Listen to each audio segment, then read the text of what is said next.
flashback, il est souvent utilisé, en particulier dans les premiers jets, en particulier par les jeunes auteurs, pour expliciter certains éléments sur les personnages, sur l'univers, sur l'intrigue. Ce qu'on appelle la backstory. Salut, aujourd'hui je vais parler de flashback, et plutôt de pourquoi ne pas faire des flashbacks. Moi souvent, quand je travaille avec les auteurs, je leur déconseille fortement de faire des flashbacks, et je pense que c'est important de revenir sur le pourquoi de cette position. Le flashback, je ne suis pas opposé de façon arbitraire à son utilisation. Je suis opposé à son utilisation comme une béquille de narration. Le flashback, c'est très intéressant comme procédé narratif quand c'est justifié pour l'intrigue, justifié aussi thématiquement, et quand ça apporte autre chose que simplement de l'information. Le flashback, il est souvent utilisé, en particulier dans les premiers jets, en particulier par les jeunes auteurs, pour expliciter certains éléments sur les personnages, sur l'univers, sur l'intrigue. Ce qu'on appelle la backstory. Le flashback, il est employé comme à un moment donné, dans le premier jet, vous écrivez, et puis vous vous rendez compte que vous manquez d'informations sur certains éléments de votre univers, certains éléments de votre décor, ou sur certains éléments de votre intrigue ou de vos personnages, et automatiquement, vous retournez dans le passé, vous faites une scène dans le passé qui justifie un petit peu tout ce que vous sentez faiblard. Vous le sentez faible, pas parce que ça l'est, mais simplement parce que c'est pas encore complètement mature, créativement parlant ou dramatiquement parlant. C'est pas encore complètement solide parce que vous êtes en phase de production, donc vous êtes en train de découvrir ce que vous racontez. Et qu'en découvrant ce qu'on raconte, on approfondit notre compréhension de l'histoire, notre connaissance de l'histoire et nos besoins aussi, notre compréhension de nos besoins. Il faut comprendre que vos besoins d'écriture ne sont pas les besoins du lecteur. Pendant que j'écris, en particulier mon premier jet, je suis beaucoup en train d'écrire pour moi, pour élucider un certain nombre de choses, pour découvrir mes intentions, pour me rendre compte des enjeux, des objectifs, de tout ce qui fait la matière de mon histoire. Et comme je suis en train de le découvrir, je suis aussi en train de découvrir les questions que ça me pose. Je suis en train de découvrir ce que j'ai besoin de savoir pour pouvoir raconter mon histoire. Je ne peux pas tout savoir à l'avance. Je ne peux pas identifier avant de commencer à écrire tout ce dont je vais avoir besoin pour écrire. C'est un peu paradoxal. C'est-à-dire que quand je commence une histoire, je peux me dire que je vais avoir besoin de quelques éléments d'information sur la vie de mes personnages, sur le comment ils en sont arrivés à la situation qui fait démarrer mon intrigue. Mais je ne peux pas savoir, par exemple, qu'on va avoir au milieu de l'acte 2 un personnage de vieille tante, par exemple, qui est important dans la vie du personnage et qui va servir à relancer l'intrigue et qui va servir à faire avancer la deuxième moitié de l'intrigue. Je ne peux pas le savoir parce que c'est un personnage qui émerge en cours d'écriture en réponse à un besoin, en réponse à une cohérence du personnage qui naît de la progression de l'intrigue, qui naît de la progression de l'arc du personnage. Et au moment où je découvre ce personnage, je découvre aussi mon besoin de faire connaissance avec ce personnage, moi auteur. Et à ce moment-là, je vais pouvoir avoir différents procédés, mais très souvent, je vais mettre un flashback qui va revenir en arrière dans la vie de mon protagoniste et qui va montrer pourquoi ce personnage de la tante est important pour lui. Cette scène de flashback, elle n'est pas utile pour mon lecteur parce qu'elle interrompt le cours de la narration, donc elle oblige à suspendre l'attention qui était concentrée sur le déroulement de mon intrigue pour revenir dans le passé, et elle ouvre des nouvelles pistes dans sa tête, ce qui va disperser son attention, ce qui va faire qu'il va être un petit peu moins engagé, ce qui va faire qu'il peut aussi décrocher à cet endroit-là parce que lui, mon lecteur, il est pris dans le flux de mon intrigue. Et en plus de ça, les informations que je vais apporter sont des informations qui sont souvent assez peu dramatisées, qui sont pas reliées souvent à l'intrigue principale, à l'intrigue que je suis en train de développer, donc qui sont comme une distraction et une dispersion de l'attention narrative. Un flashback utile, c'est un flashback qui nourrit la dramaturgie. C'est un flashback qui n'est pas là pour expliciter, mais qui est au contraire là pour complexifier, pour densifier une intrigue, pour faire évoluer un enjeu, pour nuancer une thématique. Un flashback qui a sa place dans une histoire, c'est un flashback qui est pensé au moment de la conception comme un procédé d'apport de l'information qui, parce qu'il fait se côtoyer deux temporalités différentes, offre un éclairage singulier sur l'intrigue. Un flashback purement informatif, c'est pas un flashback intéressant, mais comme n'importe quelle scène d'exposition en réalité.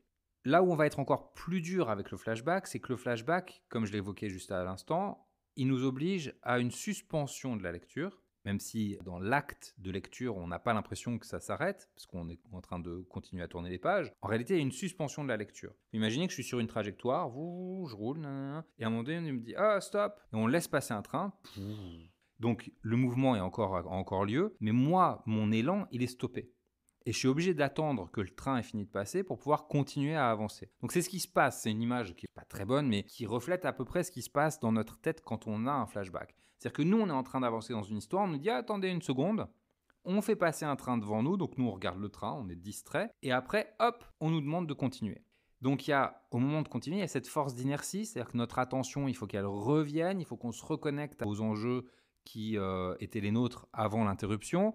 On a encore la vibration du train dans la tête, les images, enfin la lumière qui passe très vite devant nos yeux, qui flotte encore un petit peu devant nos pupilles. Et on n'est pas encore complètement revenu sur notre trajectoire, ce qui fait que les premiers kilomètres, peut-être les premiers 100 mètres, les premiers kilomètres, on va avoir un peu, on va pas être complètement là. On va être un peu à cheval entre les deux endroits. Mais c'est pareil quand le train passe, c'est-à-dire on était sur la route, on était sur notre élan, il y a une force d'inertie au moment de l'arrêt, c'est-à-dire même si le véhicule est arrêté, on a fini notre scène, on a changé de chapitre, ben nous, notre esprit, il est encore en train de flotter dans la scène qu'on vient de vivre.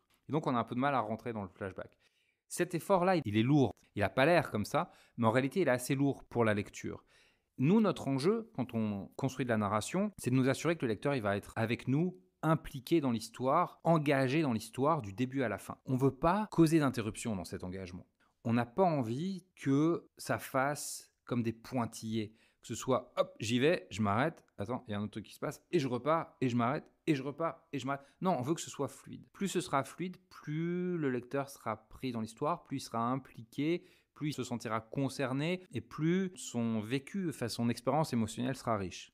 Donc c'est pour ça que le flashback, mais c'est pas le seul, enfin, il y a beaucoup de procédés narratifs, c'est comme les changements de point de vue dans un récit choral, tous ces procédés narratifs qui interrompent brutalement le cours de la lecture sont à manipuler avec beaucoup de précautions.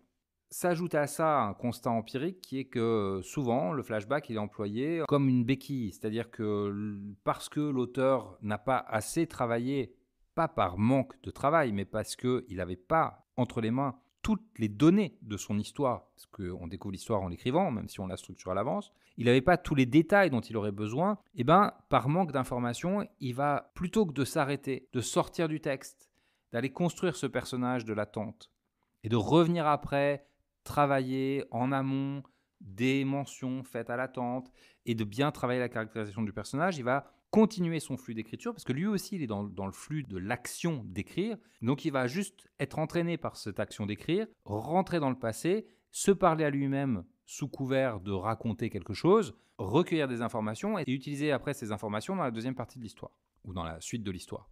Donc ça, c'est OK dans un premier jet. Pas de problème, faites-le. Par contre, quand vous reprenez votre histoire, interrogez-vous sur vraiment la fonction dramaturgique de ces flashbacks. Est-ce que ces flashbacks nourrissent réellement l'intrigue ou est-ce qu'ils sont simplement là pour apporter de l'information? S'ils sont simplement là pour apporter de l'information, est-ce que cette information, mon lecteur a besoin de la recevoir de manière littérale ou est-ce qu'il peut la recevoir de manière incarnée? Il vaut mieux que la tante, elle incarne un personnage fort, avec une relation forte avec mon protagoniste, avec une relation forte avec l'intrigue, parce que ça va être plus vécu par mon lecteur, plutôt que de lui faire une sorte de curriculum vitae, d'exposé sur l'attente qui va après alourdir la lecture. Si l'information, je peux m'en passer et je peux l'incarner et je peux la ramener dans le présent de l'histoire, alors je vire le flashback. Je prends l'information au moment de la relecture, je décortique mon flashback. Qu'est-ce que j'ai appris dans ce flashback? Qu'est-ce que j'ai appris de la relation que j'avais envie de mettre en place? Qu'est-ce que j'ai appris de la place de l'attente dans l'intrigue?